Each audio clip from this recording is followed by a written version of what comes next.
बाप के रोजाना हालत नशे में घर आकर मां की पिटाई करने की शिकायत एक 12 साल लड़की ने पुलिस से की है। यह अनोखा वाकया तेलंगाना के जिले जगतियाल में पेश आया। ये लड़की रोजाना इसकी मां पर इसके बाप के जुल्म को बर्दाश्त नहीं कर पाई।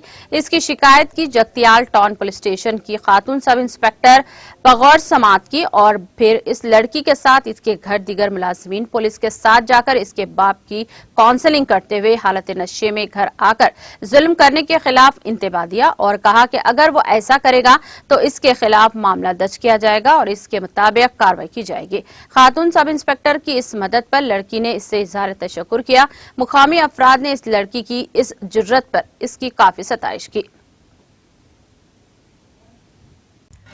नाज़रीन, हमारे टीटीवी न्यूज को सब्सक्राइब करें, बेल आइकॉन को प्रेस करें, शेयर करें और लाइक करना ना भूलें। और किसी भी एडवर्टाइजमेंट के लिए हमारे इस नंबर पर कांटेक्ट करें। हमारा नंबर है 9550102020 पर।